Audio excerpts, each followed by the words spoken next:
On va passer à la phase suivante, à la phase finale par duel. C'est la dure loi du concours, c'est ces duels à élimination directe. Deuxième duel, sur un sujet lui aussi inspiré de la chanson populaire. Les sujets que nous avons élaborés en collaboration avec les étudiants sont un peu sous ce thème pour cette demi-finale. Faut-il faire passer les copains d'abord? Faut-il faire passer les copains d'abord? Et pour ce duel, nous avons deux candidats de l'AUF, de l'Agence universitaire de la francophonie. Nous allons d'abord écouter Rose Luman Saint-Jean, qui va faire l'affirmative. Elle est inscrite à l'Université publique du Nord au Cap-Haïtien, donc à Haïti. Et Rose Luman, elle est diplômée d'une science administrative et de gouvernance locale de cette université. Elle est également étudiante finissante en sciences juridiques à l'Université d'État d'Haïti. Et elle est également inscrite dans des compétitions nationales de débat qui réunissent les élèves du secondaire à Haïti depuis l'âge de 15 ans, donc une oratrice expérimentée. Nous allons écouter Rose Luman sur ce sujet. Faut-il faire passer les copains d'abord? Les copains d'abord, c'est fini. En tout cas, c'est ce que M6 a décidé à l'automne dernier. Faute d'audience, donc faute d'intérêt, dans la fiction comme dans la vraie vie, pour rire ou pour pleurer par rapport à son couple ou à sa famille, personne n'a envie de faire passer les copains d'abord. Réfléchissons. Pourquoi laisserais-je passer les copains d'abord pendant que je sais qu'ils n'en feraient pas autant pour moi?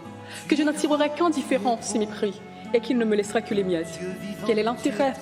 Mesdames, messieurs, dans un monde dominé par l'égoïsme, une question d'importance capitale est mise sur table aujourd'hui pour être débattue. Faut-il faire passer les copains d'abord? Faut-il faire passer l'autre d'abord?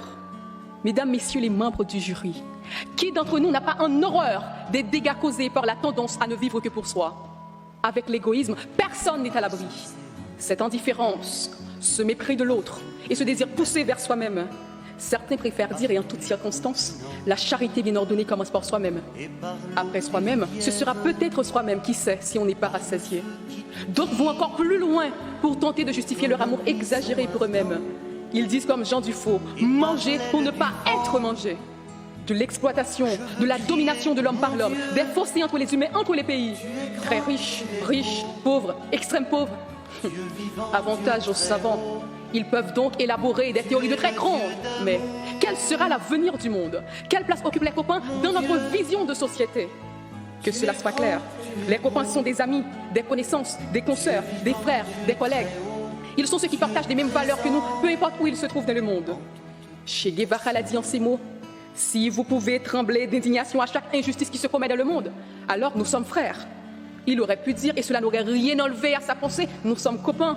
Un peu comme l'a dit Victor Hugo, je parle pour les misérables de France, mes copains. Un copain, c'est donc celui auquel on s'identifie. Par extension, dans une dimension plus humaine et plus universelle, les copains sont les êtres humains. Ce sont les membres du corps social. C'est l'homme, c'est l'autre. Les groupes les plus marginalisés de la société sont nos copains. Pas besoin d'aller très loin. Rouen nous a prouvé que nous sommes tous copains. Et le copain, c'est celui à l'égard duquel nous devons agir avec bienveillance. C'est le médecin à qui on doit céder le masque. C'est le piéton à qui on doit céder le passage. C'est le vieillard à qui il faut laisser sa place. Et surtout qu'il faut d'abord vacciner. Faire passer l'autre d'abord, c'est attendre son tour. C'est accepter les restrictions sanitaires pour protéger les sujets à risque. Alors que tu as 20 ans, tu es sportif et en bonne santé et que tu sais, face à la Covid, tu ne risques pas grand-chose. Faire passer les copains d'abord, c'est savoir faire preuve d'altruisme. Et c'est ton savoir-faire qui exige un dépassement de soi. Mesdames, messieurs, il est donc un devoir d'accorder la priorité aux autres. Ce devoir nous place face à la responsabilité garant du bien-être des autres. Et en garantissant leur bien-être, nous garantissons aussi le nôtre. Même dans notre intimité. Qu'y a-t-il de plus beau que de faire jouir l'autre d'abord? Pour sa satisfaction, on a le sentiment du devoir accompli et qu'on a contribué à rebâtir un monde meilleur dans lequel le copain a la priorité. L'autre, quelle que soit sa nationalité, est une partie de nous-mêmes qui est à l'extérieur. Le faire passer d'abord, c'est se réconcilier avec soi-même de manière désintéressée. Car c'est à partir des petites actions qu'on parviendra à construire un édifice social mondial dans lequel l'autre est primé. Et qu'il n'est pas considéré comme un moyen pour que nous puissions arriver à notre fin, mais qu'il est notre miroir. Quand nous le regardons, nous nous voyons en lui. Mesdames, messieurs, qu'y a-t-il de plus humaniste que de faire passer des copains d'abord? Et parfois, des gens que l'on ne connaît même pas, pourvu qu'ils soient des hommes. Au soir de la bataille de Solferino le 24 juin 1859, opposant les armées françaises et sardes à l'armée autrichienne, des soldats ont laissé leur peau par milliers.